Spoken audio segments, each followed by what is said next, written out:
കതിരൂർ മനോജ് വധക്കേസിൽ പി ജയരാജൻ സമർപ്പിച്ച മുൻകൂർ ജാമ്യാപേക്ഷ പരിഗണിക്കുന്നത് ഈ മാസം 18ലേക്ക് മാറ്റി.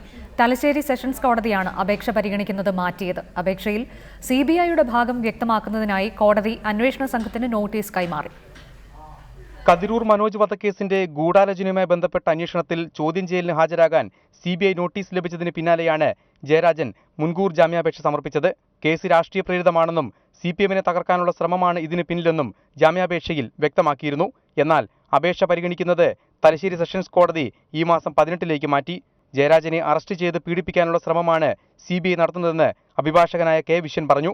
അന്വേഷണത്തിന് സഹകരിക്കാൻ നിർബന്ധമാണ്, അത് ഞങ്ങൾ സഹകരിക്കാൻ തയ്യാറാണ്. പക്ഷേ ഈ മറവിൽ ഇദ്ദേഹത്തെ അറസ്റ്റ് ചെയ്യുകയും പീഡിപ്പിക്കുകയും കള്ള തെളിവുണ്ടാക്കി പീഡിപ്പിക്കുകയും ചെയ്യുക എന്നുള്ള ഒരു അജണ്ട നടപ്പിലാക്കുമെന്നുള്ളതാണ് ഞങ്ങളെ സംബന്ധിച്ചിടത്തോളം ആശങ്ക ഉണ്ടാക്കുന്നത്. ജാമ്യാപേക്ഷ ഫയലിൽ സ്വീകരിച്ചതുമായി ബന്ധപ്പെട്ട് കോടതി സിബിഐക്ക് നോട്ടീസ് കൈമാറി. പ്രതിഭാഗം അപേക്ഷയിൽ ചൂണ്ടിക്കാണിച്ച വാദങ്ങളെ ഖണ്ഡിക്കാനായിരിക്കും ഇനി സിബിഐ നീക്കം നടത്തുക.